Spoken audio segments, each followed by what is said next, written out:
आकर। कैसे नहीं आती? तलाक जो चाहिए, और तलाक से ज्यादा तलाक के बाद जो पैसे मिलेंगे उसमें ज्यादा इंटरेस्ट है। अरे सच्चू, एलिमनी के तौर पे क्या मांगा था?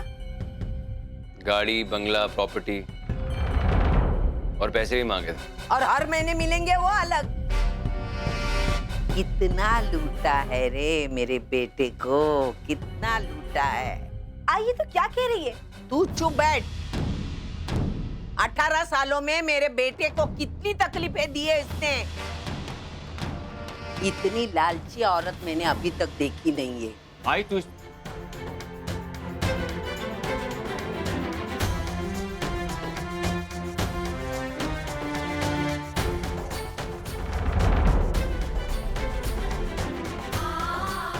हम दोनों के रिश्ते में अगर आप ना ही बोले तो ज़्यादा अच्छा होगा, क्योंकि आप जितना बोलेंगे आप हम दोनों के बीच ही फंस जाएंगे। इसलिए मानव, अगर आई मुझसे कुछ भी उल्टा सीधा कहती है तो आप बीच में मत बोलिएगा। मानव, वो बिल्कुल बर्दाश्त नहीं कर पाएंगी कि आप मेरी तरफ से बात करें, और ये भी हो सकता है कि वो आपको खरी खोटी सुना। चुप क्यों है? बोलना। तेरी बोलती क्यों बंद हो गई? आई, मैं तू गलत समझ रही आई। अच्छा, मैं गलत समझ रही। 3 महीने हो गए तुझे मुंबई में आकर, इतने में तुझे तेरी आई गलत और तेरी अर्चना सही लगने लगी।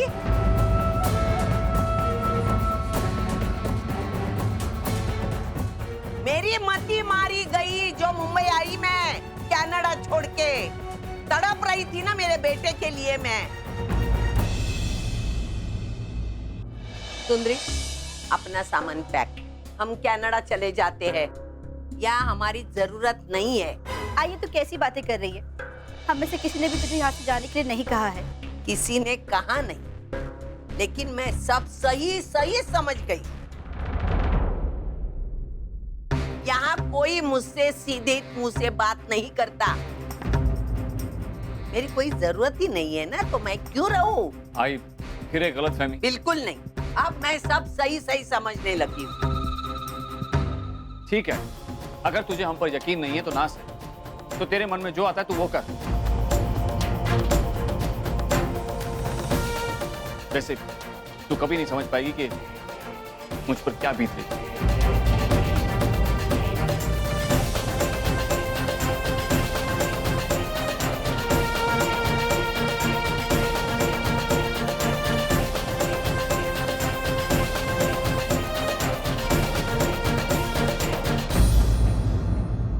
चल सुंदरी, अच्छा हुआ हमने सामान खोला नहीं अभी तक। वो ही लेते हैं और चले जाते हैं कनाडा। चल। ऐसा नहीं है मानव कि आपको कोई समझने वाला नहीं है। मैं जानती हूँ इस वक्त आप पर क्या बीत रही। बस मैं नहीं चाहती कि आप मेरी वजह से आई को कुछ कहे। मैं जानती हूँ आपको मेरी वजह से चुप रहना पड़ रहा है, लेकिन मैं कभी ये नहीं चाहूंगी माना कि आप दोनों के बीच दरार आए सिर्फ मेरी वजह से। वही नहीं, आप चिंता मत कीजिए, सब ठीक हो जाएगा। कैसे ठीक हो जाएगा बंधु? अरे देखा नहीं आई कितनी नाराज थी मुझ पर। ये जो कुछ भी हो रहा ना सिर्फ मेरी वजह से हो रहा, सिर्फ मेरी वजह से। वही नहीं, प्लीज प्लीज शांत हो जाइए आप। आई भी गुस्से में थी, इसलिए इतना सब कुछ कहकर चली गई। मैं अभी जाकर आई से बात करती हूँ। तू प्लीज आई से बात चलो। हाँ वही नहीं।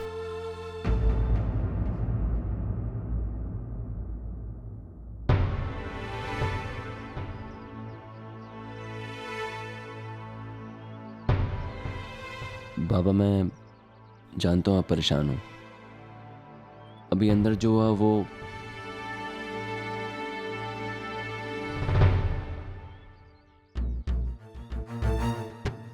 बाबा, आप प्लीज टेंशन मत लीजिए, मैं सब ठीक कर दूंगा। आपने अपने डिवोर्स की जिम्मेदारी मुझे दी थी ना, मैं आपका हर हाल में डिवोर्स करा के रहूँगा। अच्छा हुआ कि आप अर्चना जी को घर वापस ले आए, वरना हमारी प्रॉब्लम्स और बढ़ जाती। एक्चुअली आप और मैं ना एक जैसे सोचते हैं। जो मैं चाहता हूँ आप भी वही चाहते हैं, है ना पापा? बस 3 महीने की तो बात है, 3 महीने तो यूं ही कट जाएंगे। बस हमें एक बात का ख्याल रखना पड़ेगा कि जो अभी हुआ वो फिर रिपीट नहीं होना चाहिए, वरना खाम खा डिवोर्स का प्रोसीजर बढ़ेगा और पता नहीं हम लोग फिर कनाडा कब वापस जाएंगे। और हाँ बाबा, हमें आजी को समझाना पड़ेगा, कहीं वो फिर से कोई और प्रॉब्लम ना क्रिएट कर दे। मेरे पास इस प्रॉब्लम का सोल्यूशन है सच्चू। कैसे सोल्यूशन बाबा? आई कनाडा वापस जाना चाहती है ना, उसे जाने देते हैं। घर में शांति बनी रहेगी और डिवोर्स का प्रोसीजर भी आसानी से चलता रहेगा, बिना किसी रुकावट के। वैसे भी 3 महीने बाद हम सब कनाडा वापस चले जाएंगे, तो जाने से पहले क्यों ना सब कुछ हमेशा के लिए ख़त्म करके चले जाएं। आप ठीक कह रहे हैं बाबा, आज यहाँ रहेंगी तो कोई ना कोई प्रॉब्लम ज़रूर होगी, उनका कनाडा जाना ही ठीक रहेगा। मैं एक काम करता हूँ, उनकी अभी टिकट्स करा देता हूँ। आप प्लीज़ अपना ख्याल रखिएगा एंड डोंट वरी, सब ठीक हो जाएगा।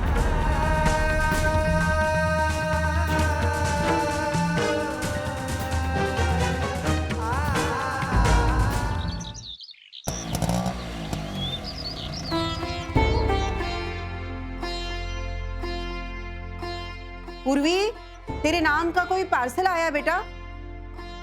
हाँ जी, रख दे, मैं अभी ले लेती हूँ।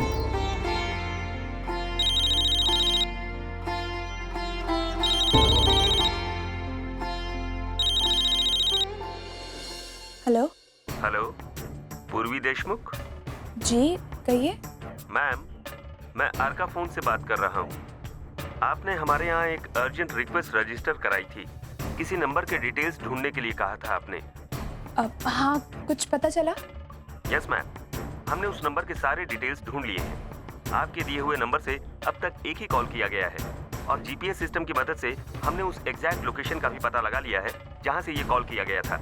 आप प्लीज उस लोकेशन का एड्रेस नोट डाउन कर लीजिए। हाँ, एक मिनट।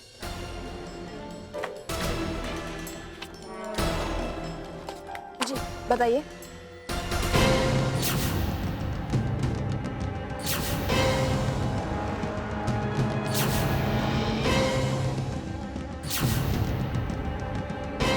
Ji thank you.